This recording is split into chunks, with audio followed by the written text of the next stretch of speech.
Coming up on Smart Tech today, Matthew Cassinelli and I talk about the new merging, the partnership, the absolute force to be reckoned with that is P-Choip. What is that? Well, you got to stick around to find out. Plus, Megan Moroney's recent story about how the Echo is her problematic fave, some new stuff from IKEA, and how you get those smart assistants to delete the conversations you didn't want them to hear. Plus, a very special tease of an announcement that we're going to be making in the new year. Stay tuned. You're going to want to watch this one. I mean, listen to this one. Podcasts you love. From people you trust. This is Twit. Welcome to Smart Tech Today, where we explain the exciting, dynamic, and sometimes confusing subject that is the Internet of Things. I am Mikah Sargent. And I am Matthew Cassinelli. And today we have another episode of Smart Tech Today. It is nothing, sometimes I'm like, oh, should I say it's a very special episode? But every episode can't be a very special episode. It's a holiday episode. There you go. I mean, you all can't see this right now, but there are some very festive garlands and things around me. Swag, and poinsettias. Swag? What? So, isn't there like swag and swug and swoog? I have no idea. I don't know. I think there's another thing, but I don't know what the term is, and I think it starts with an S. That doesn't matter. The point is, there's poinsettia behind me. I'm wearing a pizza hat, and none of you can see it because this is an audio podcast. So I think I'm in my brother's closet or like office space, basically. Office so space not with at home, coolest... up in Portland. How is it in Portland? What's the weather like there? It's pretty good. It was raining on the way up here, but it's actually been sunny. Like I didn't wear my sunglasses earlier and I was getting blinded because I was expecting it not to be sunny. Interesting. But we just went and saw Star Wars, which was pretty fun. We can't say any words about it or folks will turn off, but I have also seen the film and I also had fun, and that's all I'm saying. Well, speaking of alliances, maybe we should jump into the first story. Oh my God! Snaps. I wrote that down earlier. You can't I was reveal like, yes, there's a perfect segue. Just don't say that part. Cut that out. Just you didn't hear that part. He just came up with that on his own in the moment. Okay, so let's go ahead and talk about the alliance that's formed. So this is my favorite thing, P-Choip. That is the Project Connected Home over IP, P-Choip. And this is an alliance of companies working together to create an open standard for smart home devices. Apple, Amazon, Google, and the Zigbee Alliance, which is already full of many different smart home types of communication methods and things like that. So there are quite a few out there. And what I love about this, I've had some time to think about P-Choip as I have talked about it on different podcasts and whatnot. Also, CHIP, maybe? Connected Home over IP? CHIP? But what about over? I think it's CHIP. I think P-Choip doesn't flow as well. No, but it's funny. No offense. No, it doesn't flow as well, but P-Choip that's what it is. Project Connected Home over IP, P-Choip. Anyway, so this is the project that they're working on, and it is what I've started to see, what I've started to notice is that we have all of these different smart home devices, be it bulbs or garage door openers or music playing speakers or what have you.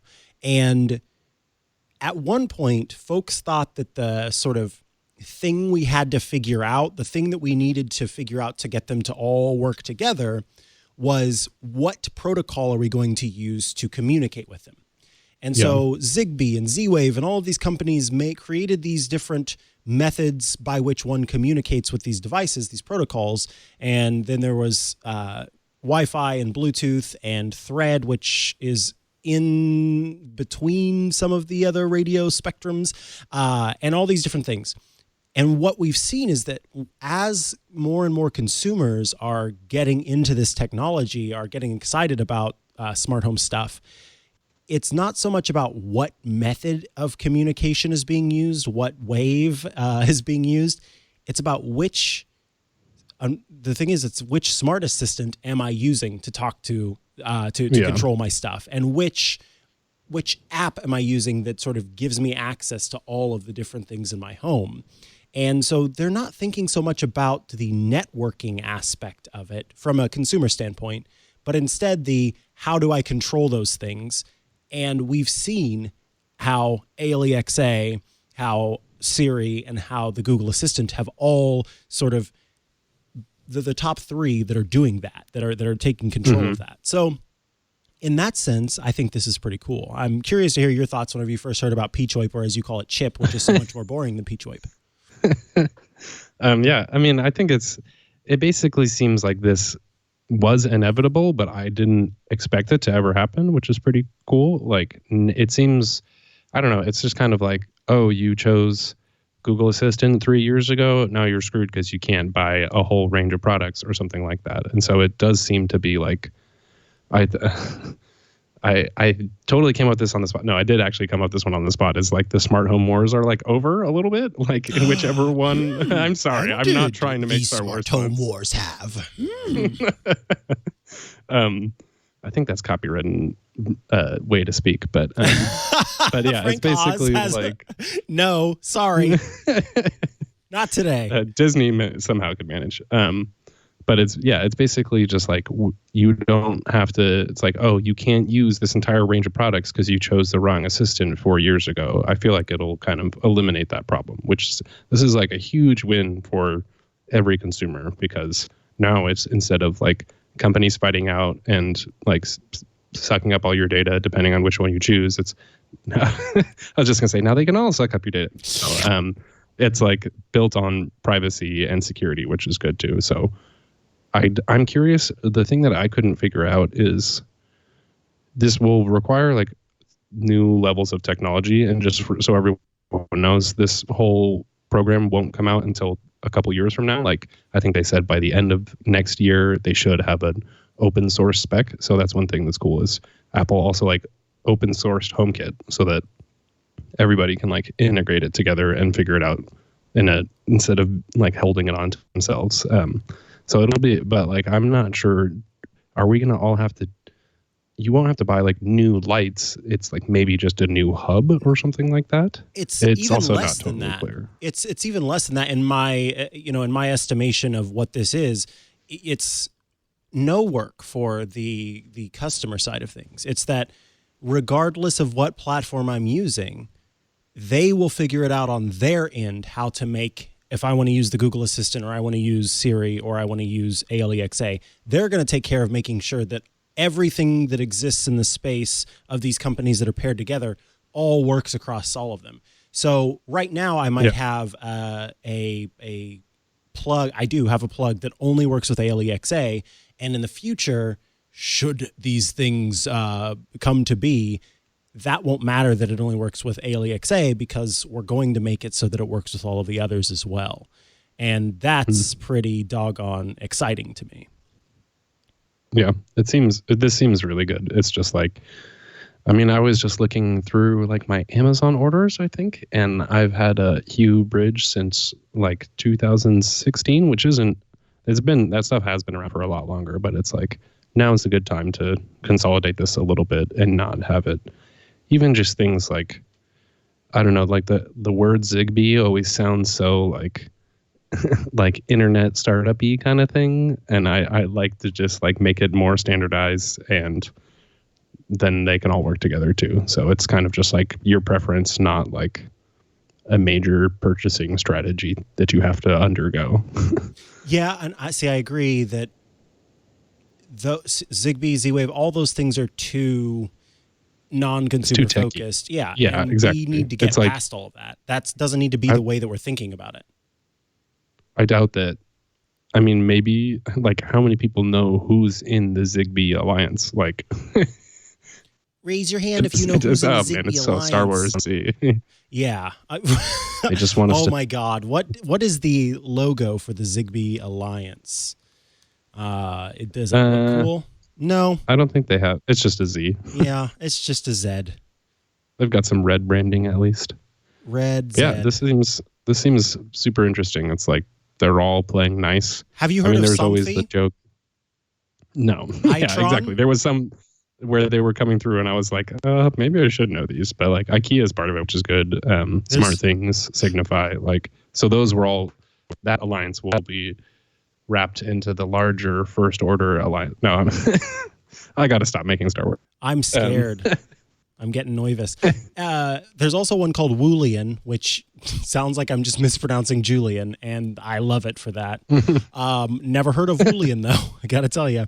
And it's Signify, which, of course, is Philips Hue. It's a modern name. They've rebranded as oh, yeah, that's right. Signify. But they're still called Hue bulbs. Whatever. Yeah. Und Schneider Rebranding Electric. Ooh, that was not a very good accent. Schneider Electric, Texas Instruments, Amazon, Comcast. Ooh, I didn't know Comcast was part of the Zigbee Alliance. Again, Lutron, Legrand. Those ones are pretty big brands in the in-wall switch area.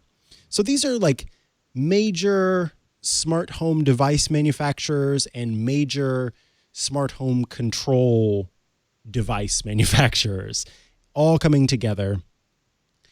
And we will have to build the Rebel Alliance to take them on. So it does seem, it's like interesting that there is a whole section too of like why IP, because I don't just generally think of my smart home stuff in that terminology, and they are just like, people are trying to build all these new different layers, and it's like the internet already works over IP addresses and stuff like that. So it just makes sense to adopt that and do it holistically in a way that's also like secure and has the other benefits of working that way. So that's good to see. Yeah, and in comparison with some of the other methods, other protocols that exist, because it's such a long-running protocol and offers, in many ways, a more reliable option. That's kind of why I'm most excited about that, is that it's been more reliable for me in comparison to some of the other methods that have been used in the past. It seems like this will be, there's always like the joke that it's like, oh, we have a new standard. Great. Now we had 13 before, and now we have 14 instead of just one to rule them all. But it does seem like this is like the standard to end all standards for HomeKit stuff or smart home stuff. Is it's just like they're actually working together, which is good. One ring to find them, one ring to bring them all, and in the darkness bind them. Sorry, I just had to make a Lord of the Rings reference. But yeah, I mean, it works. So balance out the Star Wars. Yeah, exactly. So this is I love how you described this story. So tell me about The Verge going and hanging out, having some Swedish meatballs at IKEA, and what they learned about the smart home. There was an interesting like dual feature on The Verge where one was like a 20-minute long like first-person experience of going to IKEA's headquarters and then like how they are changing everything. But then they also had like a 5-minute version of this article was that like once you got into it was basically like a lot of the IKEA setup stuff just really sucks right now and they're fixing it. But it's like this whole elaborate thing that's just like, yeah, they're admitting it. It's like when you get IKEA stuff, it's actually really weirdly hard to set up, and they should be fixing that, hopefully in line with all of their HomeKit gear. But they're coming out. I mean, I think they were just like, along with this whole new protocol thing, is it's like, let's sort of reset a little bit and get the IKEA stuff all leveled out. And then they're coming some smart buttons and outlet things along with their smart blinds. So it seems super interesting. I'm all like about smart buttons. Oh yeah, that's what it's like. There was a good line in here that I hadn't exactly thought of in the way they phrased it, where smart buttons are really good when you don't want to have a microphone in a room. I'd always thought of it as like when you don't want to use your voice. I thought that was a good little addition. And IKEA's they're doing it in their IKEA style too, where all of the buttons have like a little slot in the front where you can slide in little glyphs that they've made for like a bed or a speaker or something, so that you can kind of customize the way your button looks in the IKEA style, which is kind of nice. I like that for two reasons. Good. One, because it actually makes it so that folks have a physical place they can go to control things. But two, someone's had the idea of making one of these that has an LED like dot display on the front, so you can change the icon of the whatever it happens to be, the bed or the coffee pot or what have you. And you go in and you configure it in the app, and that's cool and all, but that's going to cost you so much more money than this simple, you just slide it in and then it has the icon on there. And IKEA has done a good job has done a relatively good job of trying to find that sweet spot where some of the other companies genuinely are charging a lot of money, and aren't targeting, I think, the right market, or are after a different market and thereby leave out some of the other markets that exist. So I'm happy about this because, again, it puts this technology into more people's hands in theory. And they're only $7. Right, exactly, which is not bad at all. And in doing so, you help people understand it better. They become more knowledgeable about it. And then it's not as scary at that point, and you start to sort of figure out, what's for you, what's not. And in the inevitable, I would like to believe, more automated future that we have in store, people will know, how this stuff works and be excited about it like we are.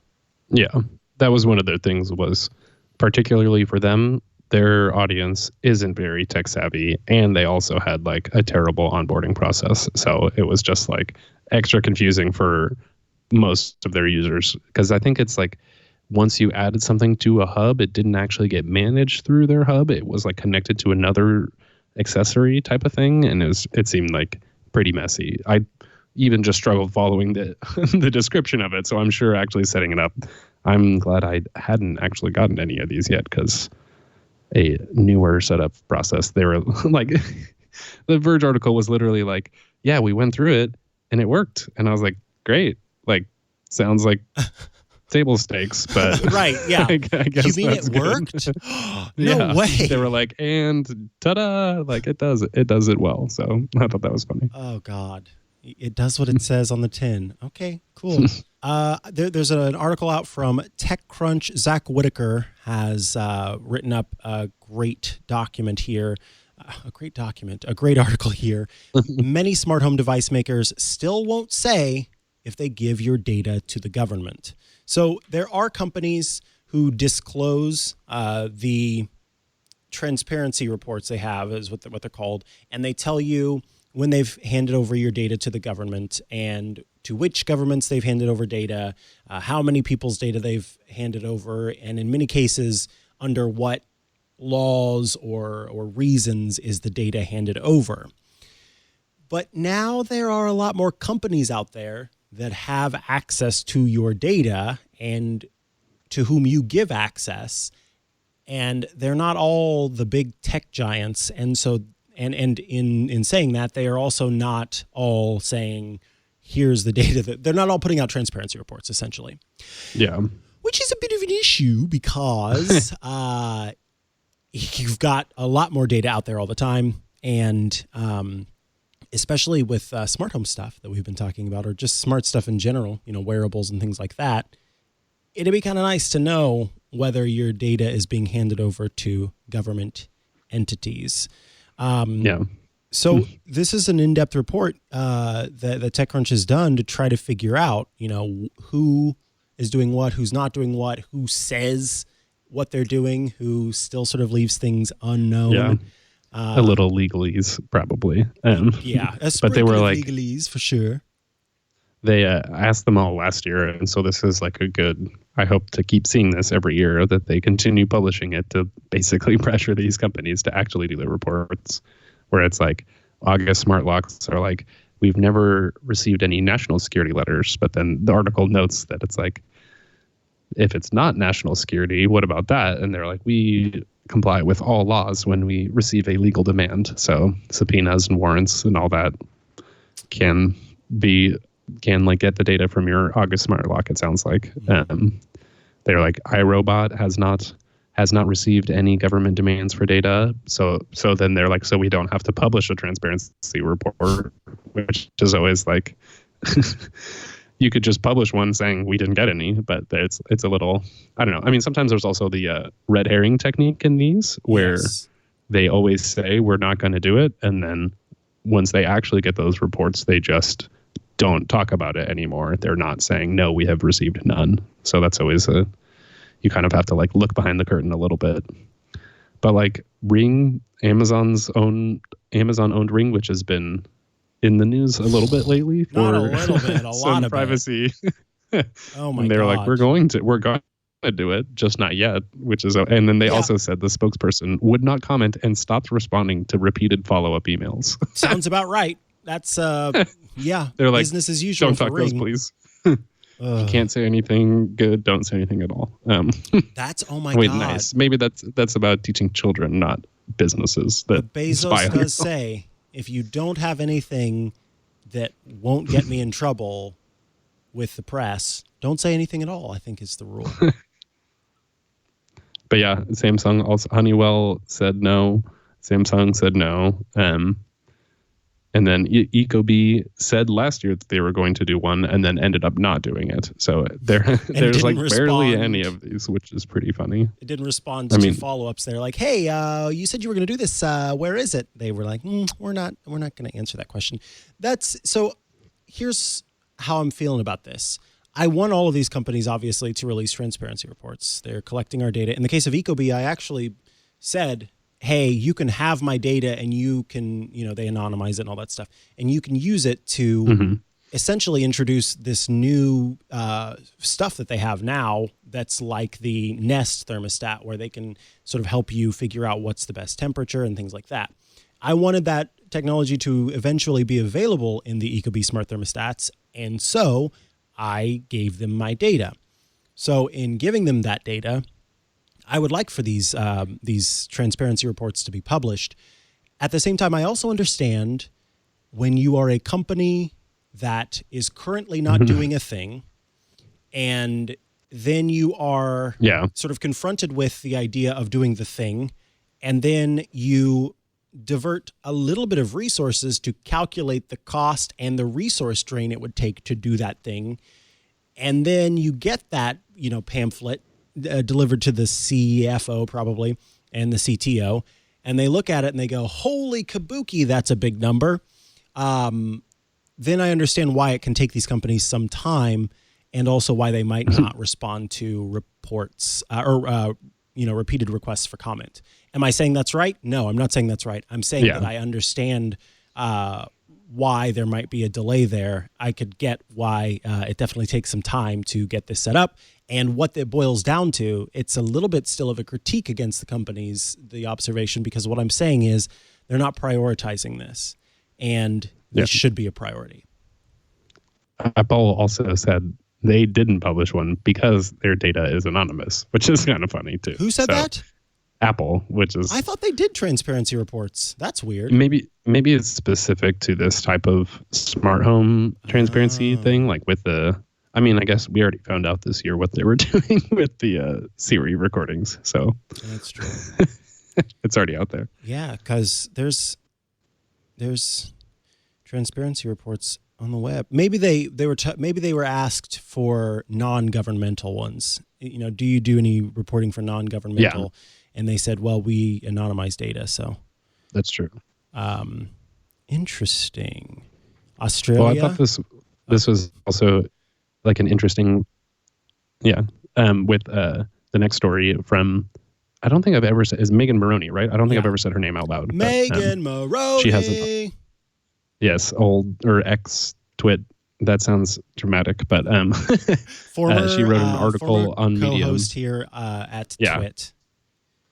On Medium's 10 blog about ALEXA is my problematic fave, which I thought was a great way to describe I don't know, almost all of smart home stuff, because she's basically like, I've had this since 2014, and even though I love it, I sort of backed away and made my way back in. And under, like, I love the part that she talks about just privacy is personal. And she was like, I don't judge anyone who sees the potential threat of Alexa as not worth the exchange of finding out the weather, playing music, setting timers, turning off and on the lights, playing podcasts, ordering stuff from Amazon, and finding out information just by shouting into the air. It's like, there's a lot of benefits to this stuff. And so it is always the personal decision there.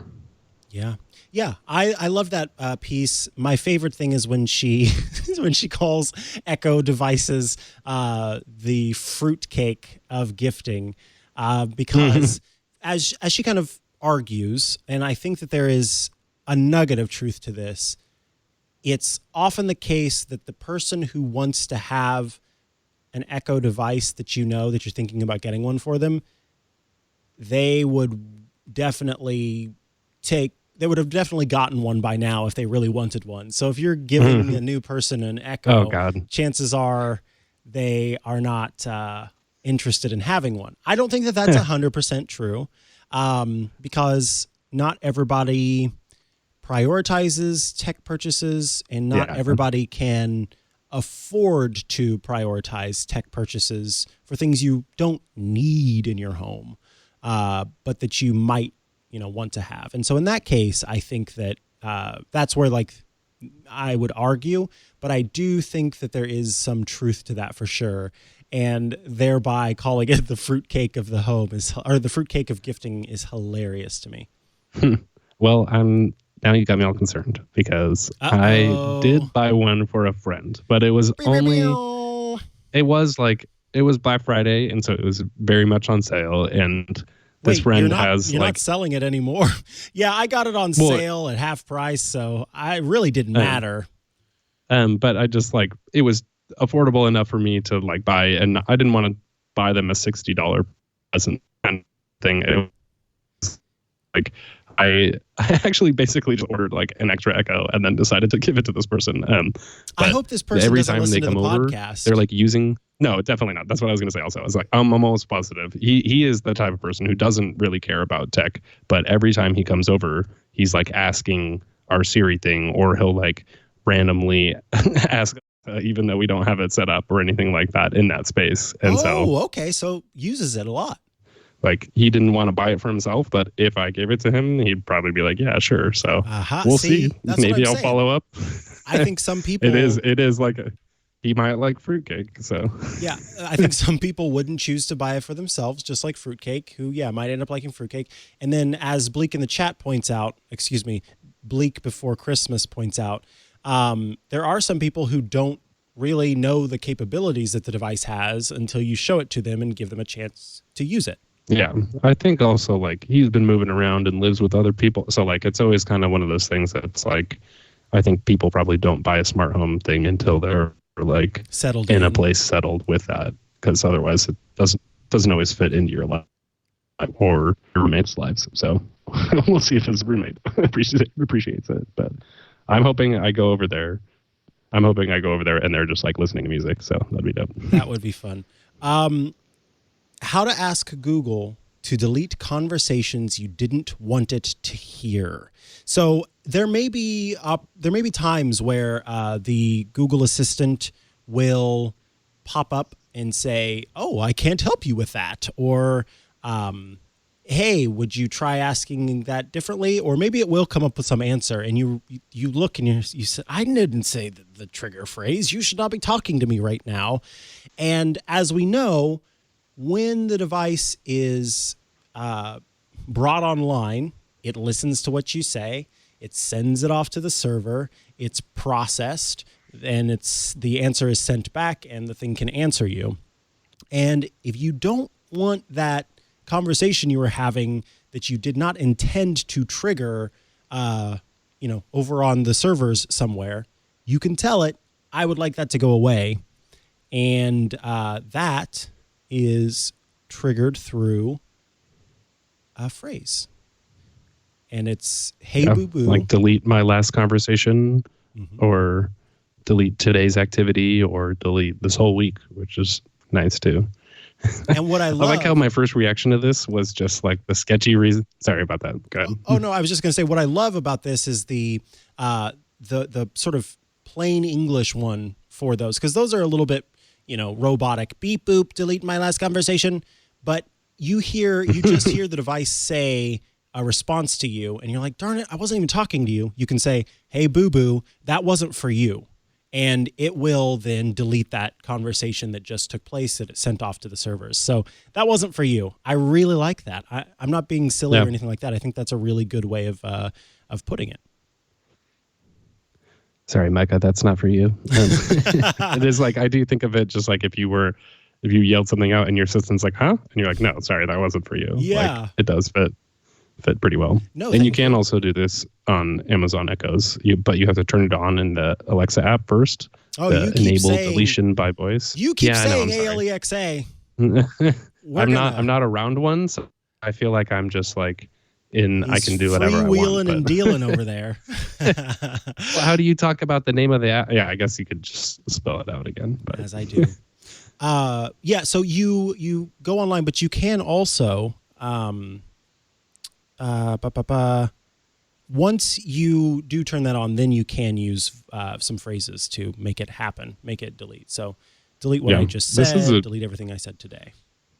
This is a spot where they're like ahead of Apple, because the only way you can delete your Siri stuff is to entirely turn off Siri and then turn it back on. So like it will get rid of anything it knew about you versus just one thing. Oh man, that's frustrating. Because then all of the learned pronunciations and things like that go away. And you would like for it to be able to know your name, know who you are, and know your mom's birthday. Although some of those things are in contacts, right? Yeah, but I think like some of the way I gotta, maybe we can follow up with all the stuff that it does delete, because it gets rid of like some useful information.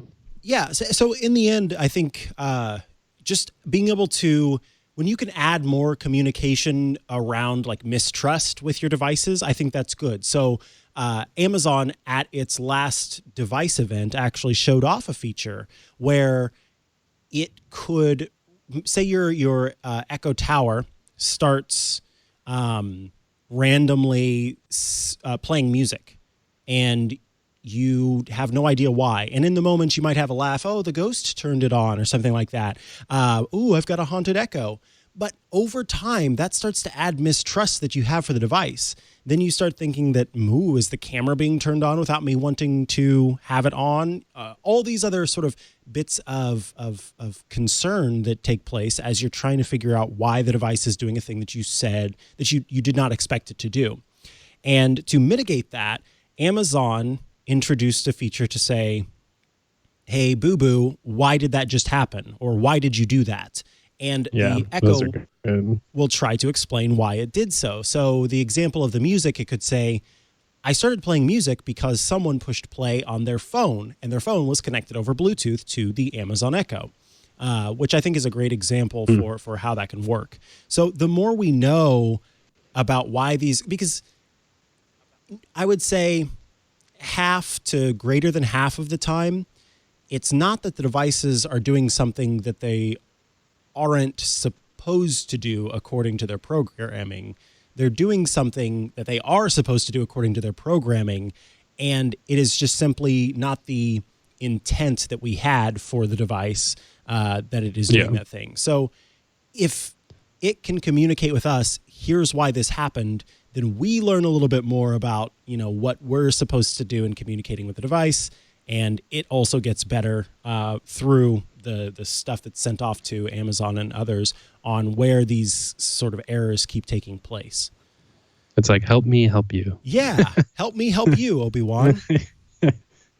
Yeah, that's the line. That would have really changed things. Yeah, that's Leia's speech. Yeah, help me help you, Obi-Wan. I'm your only hope. Huh.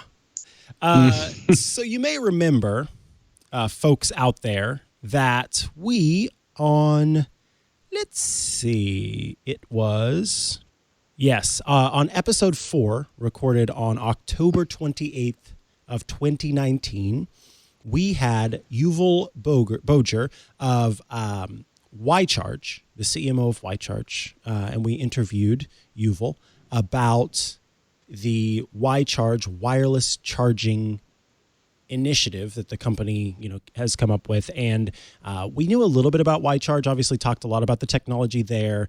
And most importantly, we talked about what the technology was sort of capable of in its current form.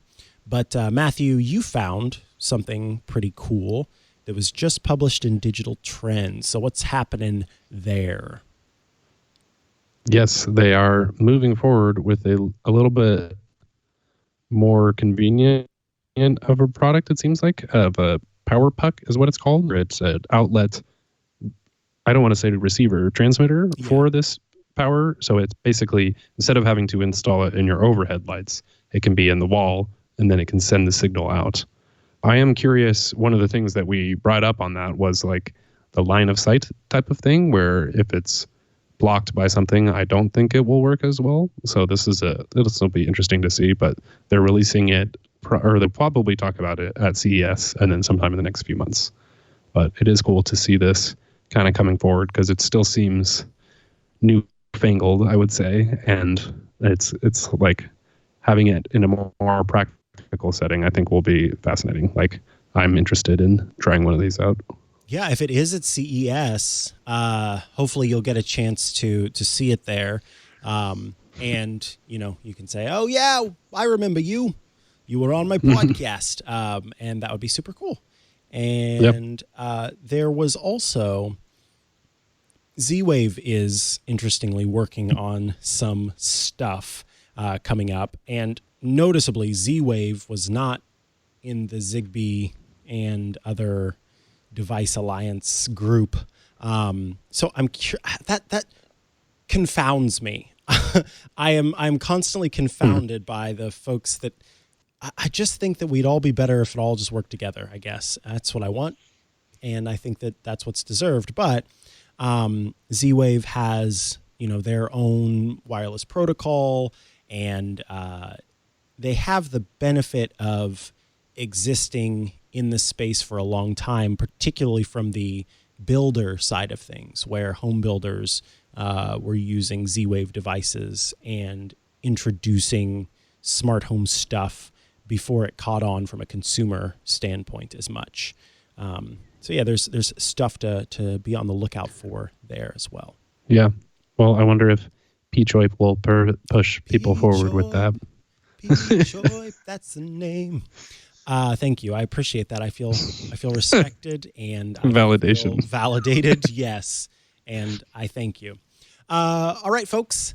I'm excited to say that we are ready to move on to our next segment, part of the show, slice of the show. It is Slice of Life. Slice of Life. It is our project section. One of these days, maybe you and I can get together. We can make some audio cues that can play for each section of the show. Nice. I like that. Good idea. Yeah. Well, so I want to know what you're going to do with this, and I want to know about your car, because this makes me sad, because I thought you were going to say, I want to know what love is. But instead, well, maybe you do find love in what I'm about to talk about. I just punched the microphone. Find love in a backup camera. I found love in a backup camera. Okay, so there's the hint, folks. I'm installing a backup camera for karaoke. No. My car is a 2004 Dodge Stratus. Don't find me on the roads. Thank you. My 2004 Dodge Stratus. License plate number. Oh, you better stop it. License plate number DONOTEVER.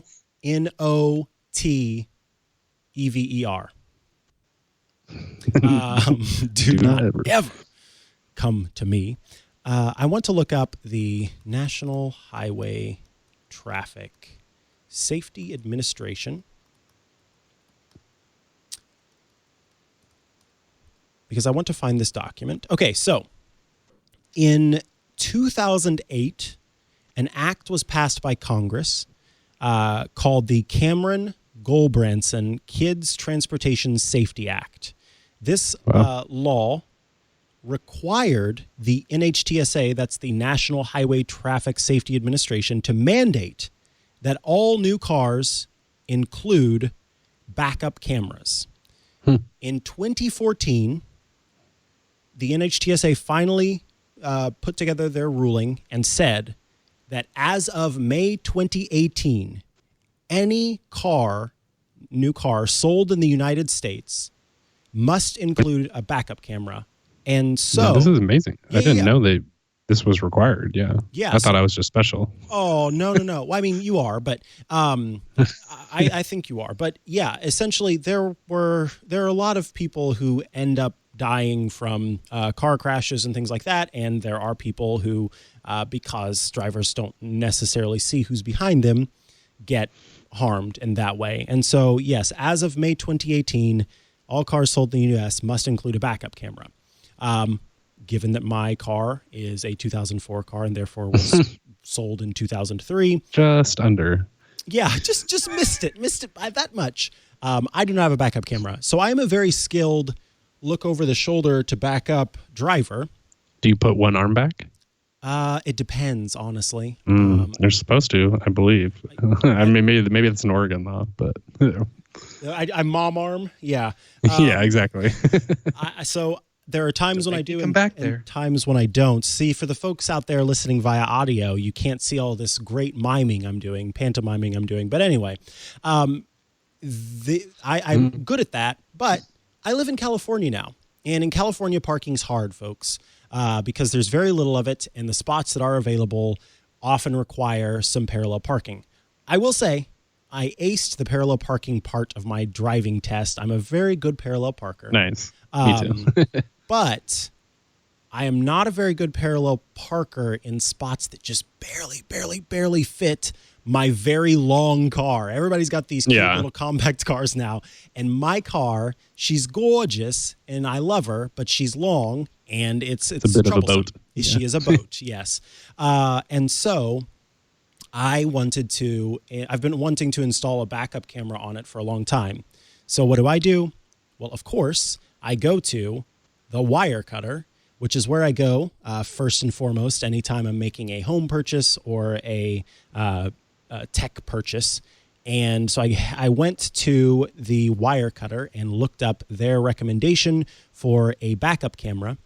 And they suggest a backup camera called the Excel RVCLP MPBS.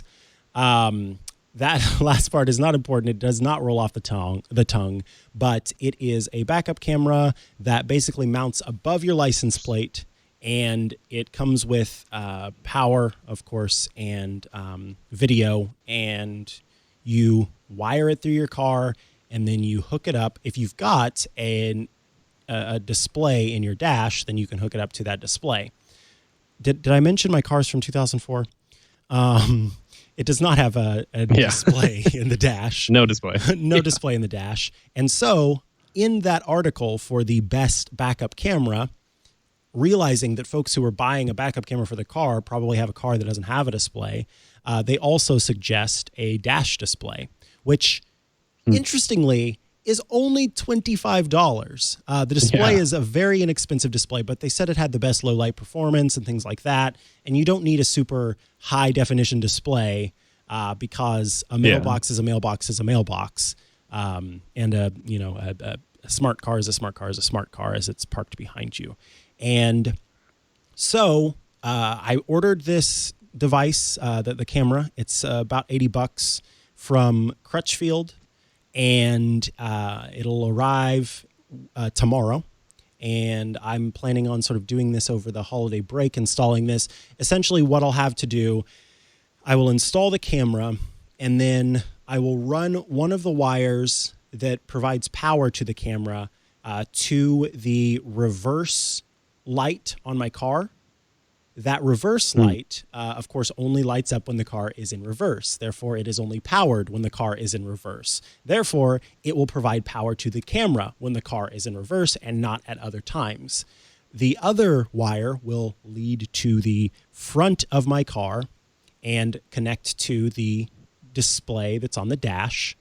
And it too will be powered by the backup camera's power, so that it also only gets power when the car is in reverse. So essentially what will happen is the display will come on and the camera will come on at the same time when the car gets shifted into reverse, which is just like a modern car that has a reverse backup camera built into it. I'm excited about this. I installed a third-party, an aftermarket radio dealy bob. I don't know what they're called. An aftermarket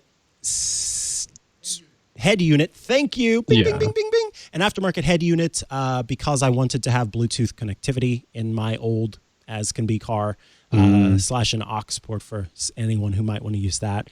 And so I've done some wiring before in my car, and it's always, honestly, a good time. Anytime I get a chance to pull out my soldering iron is a good time, and I don't get to do that very often. And the heat gun. Do you have to solder this in? You don't have to, but when you're me, you do. Yeah. Yeah, wow. Because why You're really not? going for it. Yeah. If I can pull out, like I said, if I can pull out the soldering iron, it's a good day for me. So I'm planning on having a good day. This is interesting because the reason why I wanted to talk about this as my project, the people in the chat, a vehicle fire reported at Mikah's house. Yeah. Famous last words, hold my beer. That's what I was gonna say. It's like I'm hoping for a good day. It's like maybe I shouldn't have said anything. I hope you have a good day too. I will have some eggnog. That sounds like something. If it goes wrong, you're like pulling your hair out. That would be a sad day. Yeah. No. I have fun with this stuff and know what I'm doing after having researched it in the past to install my aftermarket. Yeah, fair. If you have a soldering iron, you're probably good to go. Right. Now, folks, be careful with his words there, because it is not as if, like in art, you get the pencil and suddenly you are an artist. Is that how that works? That is how that works. Yeah. And if you that's all it takes. You just need to get pencils, and then you're suddenly really talented. Yeah, if you buy a video camera, you're suddenly a world-renowned videographer, a cinematographer. No, in the same way that those... I make films. In the same way that it doesn't apply to those, just buying the pencils does not make you a wonderful, world-renowned artist. Buying a soldering iron alone does not do that. But the reason why I wanted to talk about this in particular is because there are some misconceptions about what is the best option available. A lot of folks, for the DIY factor, would prefer to go with something that is wireless. And so you install the camera on the license plate, and it has maybe like solar panels or something on it. In the case of an old backup camera that I had on mine that ended up not working because the company failed, which is a bummer. But it used Bluetooth and Wi-Fi, and it ended up being a more complicated setup, but it did Wi-Fi / Bluetooth stuff. And the problem with that was that the camera was always on, so it didn't like shut off whenever you were not connected to, or whenever you weren't reversing. And so that also led to issues where I had to have my phone always within the app and couldn't control, just like normal Spotify and all those other things. It also had latency issues. And many of the modern systems that are available that are wireless, including one that they have in the device, is that it is not, it's that there's latency, and it does not automatically, of course, turn on when you are in reverse. So it becomes more of a process. And what I want is the most thought-free design. Seamless. Thank you. I want to just have it work the way that backup cameras work. And so that's why I went ahead and went with this. And like I said, I'm very excited about it. There are also, instead of an on-display mounted display, you can get, on-dash display, you can get one that is on your rear view mirror. But the problem with that, which it seems kind of cool. And this one, in fact, it just goes over your built-in rear view mirror, and it clips over the top of it and becomes your new rear view mirror, and just has sort of a secret hidden display under it that when it lights up, the mirrored part goes away. But the problem is that sunlight can create glare and you can't quite see what's in the display, what's on the backup camera and stuff like that. So I just went for, it's going to look a little bit crowded on my dash, but for the sake of having a high quality or the least issues for glare and the best, and frankly, cost effective as well, I'm going with their main picks. So an on-display backup camera and a rear view camera that clips to the top of my license plate. So I will probably, if the project goes well, I will probably share this somewhere. I'm really bad about that kind of thing. I forget to oh yeah, this might be a fun thing for people to see they might want to see.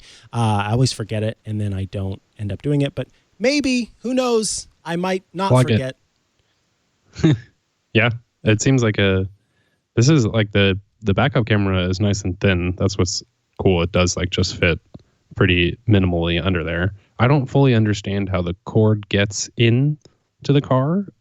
Is there just a hole there, or do you have to drill a hole in your car? You don't have to drill. A lot of times the cars are going to have different places where wiring is already in place. And so, for example, in my car, there's a license plate lamp right above the license plate. Right. And so the wires will go through there.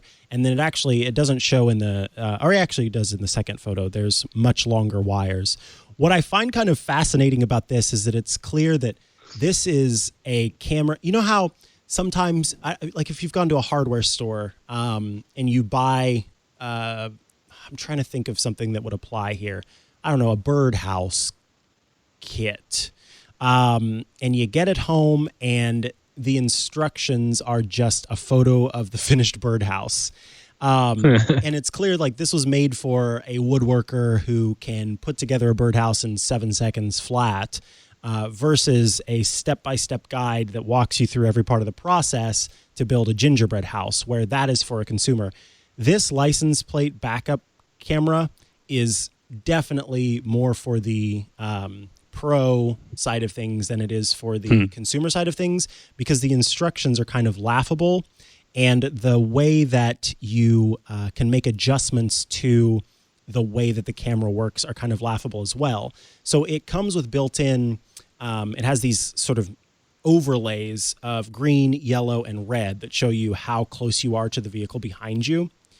And the way that you disable the green, yellow, and red, if you just I don't want the overlay, I can see it with my own two eyes, is there's a white wire that connects two parts of that doesn't connect. It's sticking out. There's a white wire that sort of sticks out of one of the ends of the plug-in part, and you just clip that wire. And by clipping that wire, it removes the overlay of on the screen. Just cut it.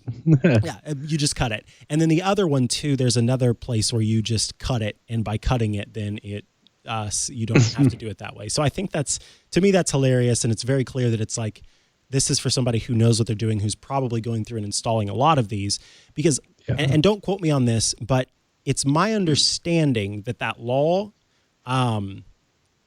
if you sell a car now, I think that law applies to the car. And so I can see, dealerships that buy a car that doesn't have a backup camera in it. If they were trying to resell it, I think they'd have to put a backup camera in it. Yeah, I feel like they would just not sell that car or not accept that car or something. Yeah. Or, here's $1,000. We're going to junk it. This is pretty. What? Oh, it's only new cars. Okay. So that makes sense. Yeah, in that case, that doesn't apply. For folks though that again, if you're trying to have a quick way to install a backup camera, I can see a company that does car adjustment stuff for a living that adds aftermarket stereos and amplifiers and all those kinds of things. They probably got a bunch of these on hand too, and they offer some package. So, hit me up on Instagram if you want a backup camera installed in your car. It does look pretty. It's so small. The little, of course, the fake images that they have don't represent it well at all. But the little video on Amazon shows it in a guy's hand, and it's only 4.5 inches wide or diagonally. So yeah, the display you're talking. Yeah, I love how it literally says the Wirecutter's pick in the title also of the Amazon product. Oh, like that's they know what they're funny. doing. That's some good SEO. Esky, you know what you're doing. Yeah, $450 to have this professionally installed. Oh yeah, perfect. You save a bunch of money now. Yeah, I mean it is like it's pretty solid. Basically $100 for a whole backup cam. Like that's a and I'm gonna feel better YouTube about title it if I've ever heard it. Yes, it is a YouTube title if you've ever heard it. Matty C backup camera. $100. I have to do the shocked face on it, and then you take a screenshot of that. And then you edit the backup camera to the left of you, and it's partially photoshopped, so it goes like behind you. You're layered over the top of it. And there's like light rays shooting out of you. Yeah.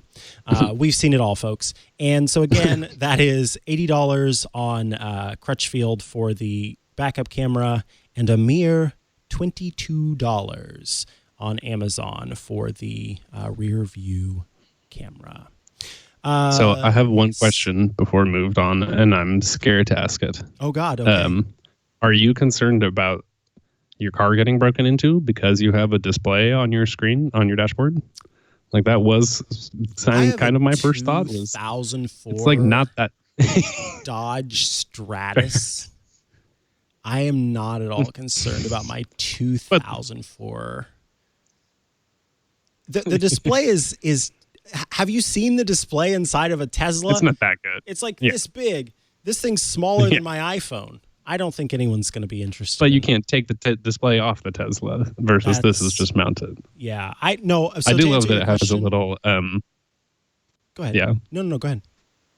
Oh, it's just that it has like the little sun visor also, so it looks like I have on my mind just because Apple's Mac Pro and the Pro XDR display just came out. How they talk about all these like high end HDR reference monitors that cost like $40,000. It looks like one of those, it's $20 dash cam. $20 dash cam with like 480p head unit. Yeah.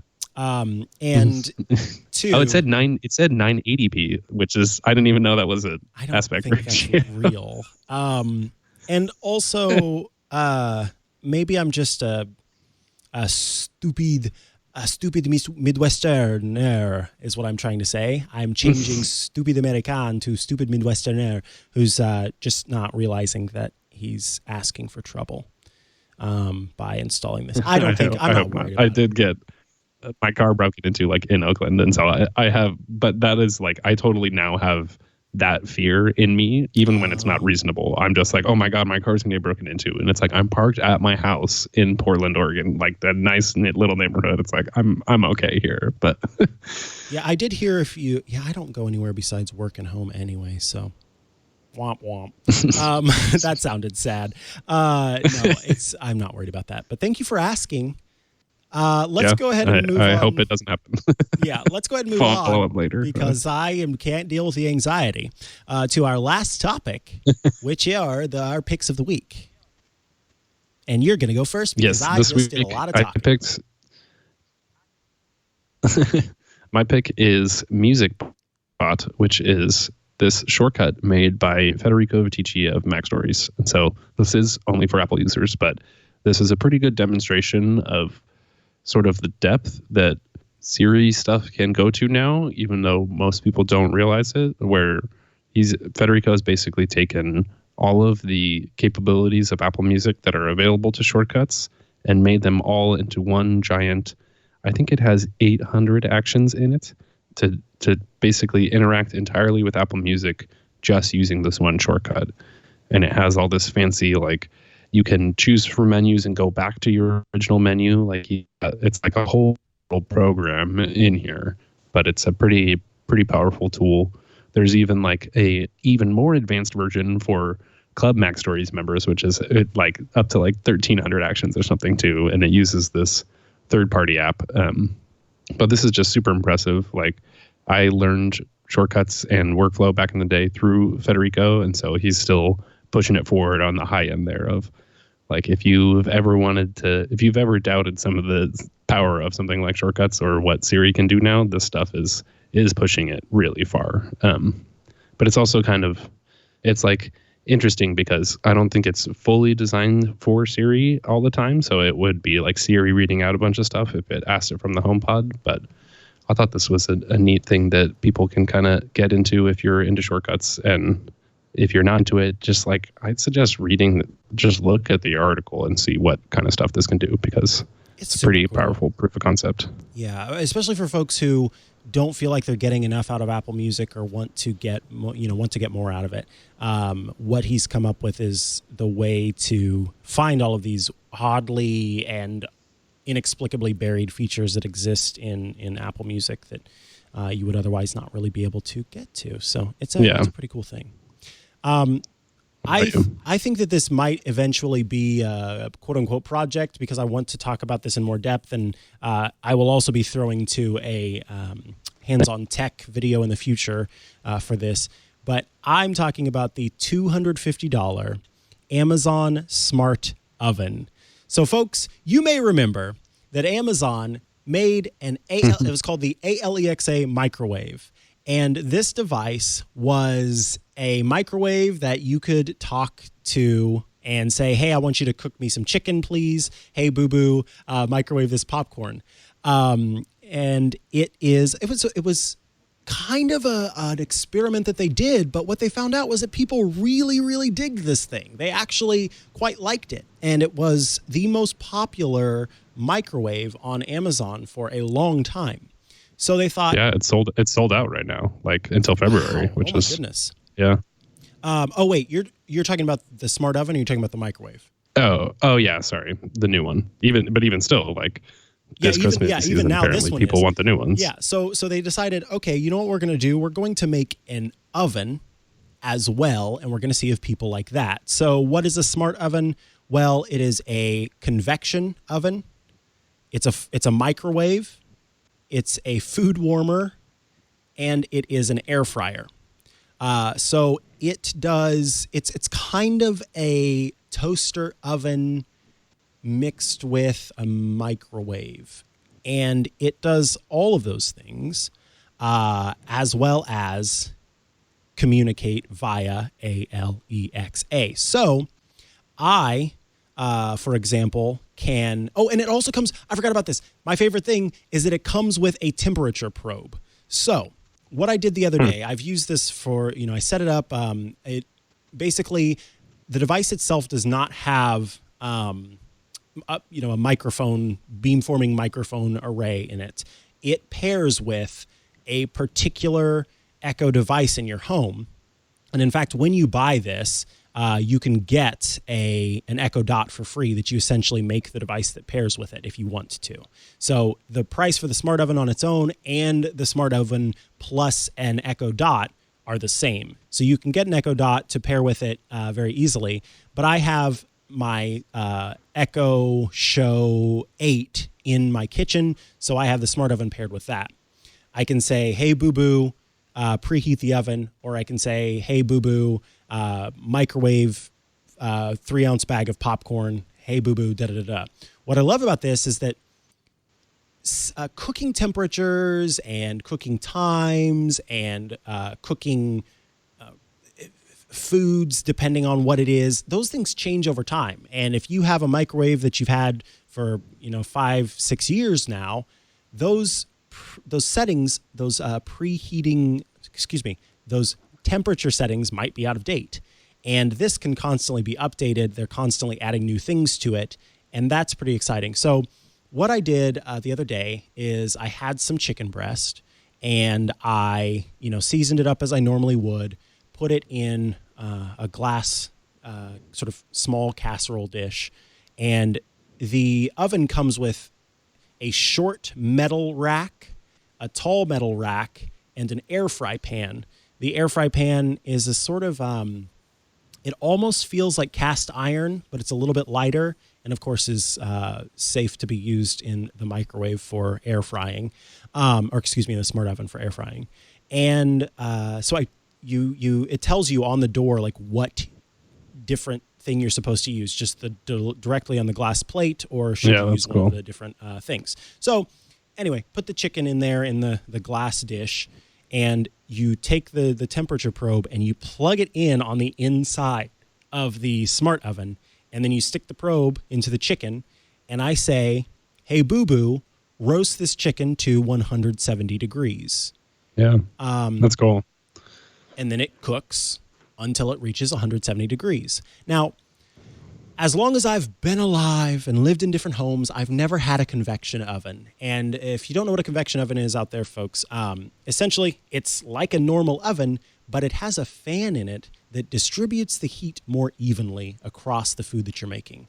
So if you are cooking a casserole in your oven and you don't have a convection oven, you might notice that there are what are called hot spots in your oven, where parts of your casserole get a little bit hotter and crispier than the rest of your casserole, when really what you'd like is for it all to bake pretty evenly, cook pretty evenly. A convection oven does that. That is particularly helpful when it comes to baking. With cooking, you can kind of get away with that, but with baking, especially if you're making like a pie or something like that, a convection oven is mwah. And so I'm really excited. In fact, I have plans now today to pick up some ingredients to make some pies, and I'm looking forward to that. So yeah, and the other thing I want to talk about, as I mentioned before, I use from time to time what's called Prime Now, which is an online shopping service provided by Amazon that lets you order groceries and have them delivered to your door, in many cases the same day, and if not the same day, the day after. In some locations, they have access to more than just groceries. You can do, electronics and things like that. This far north in California is not included in that, but we do have Prime Now through Whole Foods Market. And so there's a Whole Foods Market nearby, and the person, gets your groceries from the Whole Foods Market and then delivers it to your doorstep. And if you use Amazon's brand, aka Whole Foods brand of certain foods, if you eat microwave meals or things like that, I don't tend to anymore, but certainly college Mikah would be pretty pumped about this. You can use your phone and you can scan the label, the barcode of that. Everyday 365 is the brand. Everyday 365 is the Whole Foods brand that, of course, is Amazon's, because Amazon owns Whole Foods. You scan the barcode, you put it in the microwave, and it cooks it to the proper time. You don't even have to worry about, reading the instructions or doing the right thing. Go ahead. You don't have to use your brain at all. You don't have to use your brain at all, exactly. And what I love, too, is that the other day I was defrosting some chicken, and it was defrosting the chicken, and then it stopped the microwave and it said, flip it. You got to turn it over. That's cool. Do it from the other side. So it waited for me to come over. I flipped it. I closed the microwave door, hit start, and then it went. And I've also been experimenting with air frying. I've never done air frying before. Yeah. But I had some just raw potatoes that I hadn't used for mashed potatoes or anything like that. And so I took a couple of those and skinned them. And then I cut them up into little fry wedges, essentially, popped those onto the air fry tray and said, hey, boo-boo, air fry 1 cup of French fries. And then I waited, and then I pulled them out of the microwave when they were, according to the microwave, done. And they were perfectly cooked French fries. Wow. I was awesome. Genuinely impressed. They tasted great. They were crispy. The insides were properly cooked, because I don't like to buy sort of store-bought bags of French fries. I like to make my own, and doing a normal oven with that is like an hour-long process. Yeah, exactly. And oftentimes after an hour, you go and you take a bite of one, and there's still that feel that's just it's like, come on. yeah, exactly. That's exactly the sound I make.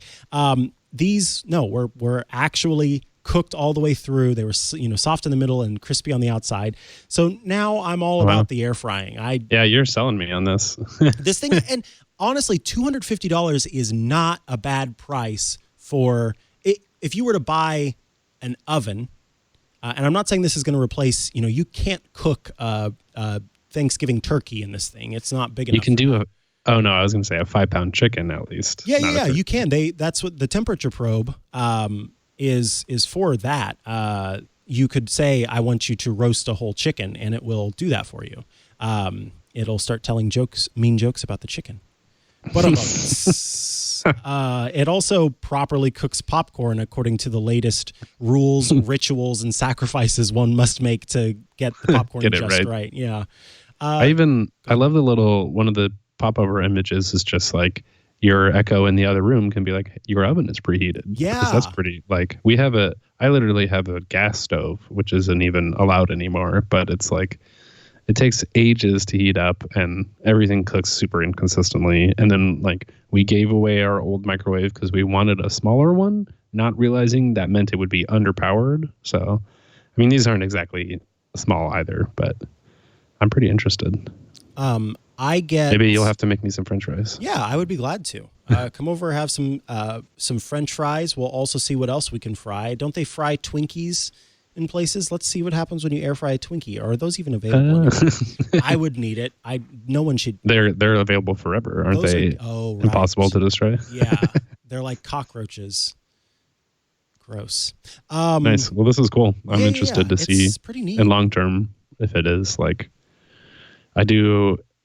It's. I wonder if this will get P-Choip certified, so you don't have to use Echo. But if I could ask Siri to cook, that'd make me so happy. It also gives me notifications on my phone. I think you mentioned that your Echo device can do it, but I even get little pop-ups on my phone that say, "Hey, your food's ready."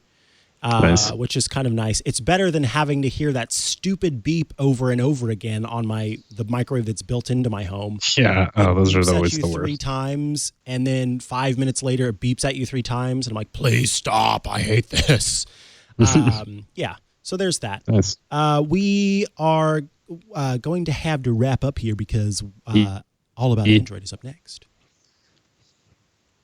Cool. Well, I look forward to seeing how your backup camera project goes. Yeah, should go well. Folks, you have sent in some questions, some feedback, some poetry, and some recipes for perfectly cooked deep air fried Oreos. But if you want to send in more, you can email us at stt@twit.tv. Once again, that's stt@twit.tv. That stands for Smart Tech Today. You can tune into the show live if you like. Of course, we record the show on Mondays at 7 p.m. Eastern. That's 4 p.m. Pacific, which is 2300 UTC. You just go to twit.tv/live, and by doing so, that has access to all of the streams in different places. Matthew Cassinelli, if people are looking for you online, how can they do so? I want to send people to MatthewCassinelli.com, and this is a bit of a teaser, but I've been updating my shortcuts library without actually telling anyone, and I have like a couple hundred more to share now. So oh my God. That should be fun. What does that make? 62,474? Yeah, something like that. Yeah. I shared an article of how to add shortcuts to the home screen where I have basically 200 shortcuts on my home screen, and someone tweeted, they were like, it's like, how do you like shortcuts? Matthew replies, yes. It's like, just all of them, please. Every single one. You can follow me on most of the social networks and other things at Mikah Sargent. Of course, to subscribe to the show, you head to twit.tv/STT. That's twit.tv/STT to find all of the different ways to subscribe. Also, I would like to note that we have a pretty exciting announcement that'll be hitting at the beginning of the coming year. So stay posted. Very exciting stuff as we kick off the new year. But until then, it is time to say goodnight to all your smart assistants. Good night, P-Choip. I love it. I love it.